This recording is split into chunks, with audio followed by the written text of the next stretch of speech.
Introduction. Gerald Massey, though a poet, Shakespearean scholar, and renowned Egyptologist, is best remembered by his unswerving convictions. His research led him to the conclusion that in Africa alone could be found the origins of myths, mysteries, symbols, languages, and religions.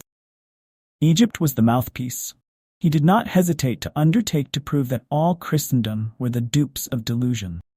His zeal caused him to challenge the scientists, the theologians, the philologists, the anthropologists, and sociologists. However, he did not rest his case there. He was too much the honest scholar for that. Therefore, he presented to his peers the abundant evidence resulting from his immense amount of research, which had been sifted through the most reliable authorities. In these present lectures, Gerald Massey renewed his contention that the gnosis of Christianity was primarily derived from Egypt, on various lines of descent: Hebrew, Persian, Greek, Alexandrian, Essenian, and Nazarene. These converged in Rome, where the history was manufactured from identifiable matter recorded in the ancient Book of Wisdom. It was during this period that he delivered the lecture on Gnostic and Historic Christianity. He clearly depicts the origin of Christianity and makes it unequivocal that it was not derived from Buddhism. Jesus spoke repeatedly about the Father. Massey said, "The Buddha is the veiled God unveiled, the unmanifested made manifest, but not by the line of descent from father to son. Buddha was begotten by his own becoming before the time of divine paternity. Long before man uttered a verbal prayer, he expressed himself by actions or gesture language." Massey discussed this at length in Man in Search of His Soul during 50,000 Years, and how he found it. Present-day psychologists recognize gesture language as an indication of man's true unexpressed attitudes, for unconsciously he assumes gestures revealing his thinking. The old cliché, "Actions speak louder than words," come full circle and vindicated Massey. Massey had but one desire. He wanted to gain all the knowledge the past could afford him, and then to supplement it with all that is known in the present.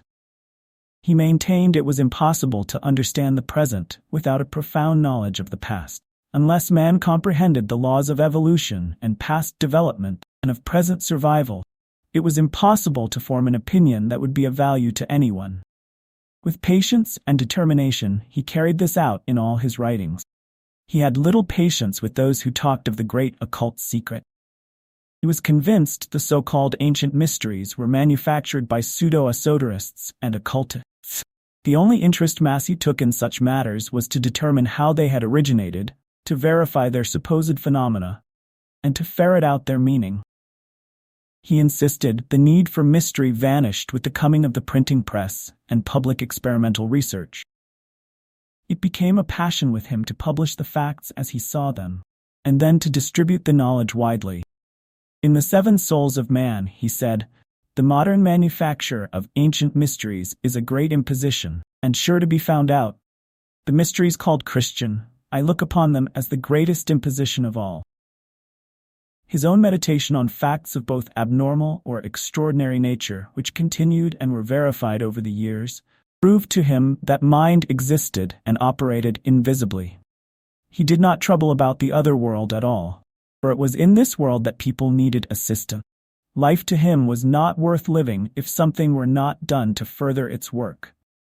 "It is only in helping 4 others that we can truly help ourselves," said Mr. Massey in the lecture, "The Devil of Darkness in the Light of Evolution." To Gerald Massey, it was an unforgivable pretense for the clergy to continue to preach that man was a fallen creature. He continually pointed out that man could not be saved through prayerful intercession. Every advance made by science for humanity had been carried out through research and perseverance, not by praying to a jealous God. Massey proclaimed, "It is a sad farce for you to pray for God to work a miracle, when you are doing all you can to prevent it." Speaking of creation, he saw it as beginning with the first means of measuring and recording a cycle of time. In Genesis, the first day was measured by the morning and the evening. To the present day, time continues to be measured by this identical method.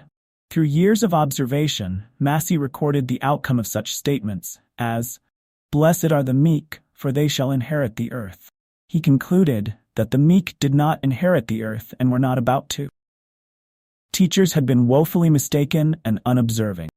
The death of Jesus could not save man from himself. Massey was adamant in pointing out that man was what he was as the result of what he had done. There was no dodging the law of cause and effect.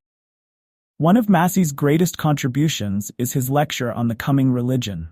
It is poignant with his sincerity. He put his own belief into every word.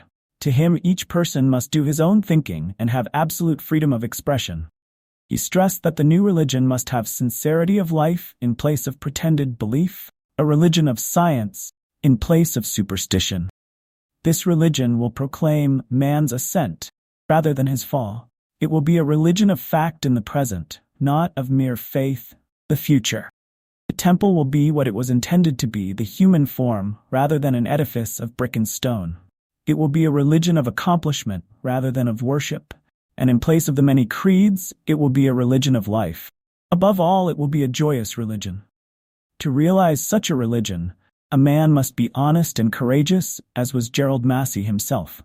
His final plea in the coming religion was to urge man to bear in mind that the origin of evil in the moral domain was derived from ignorance.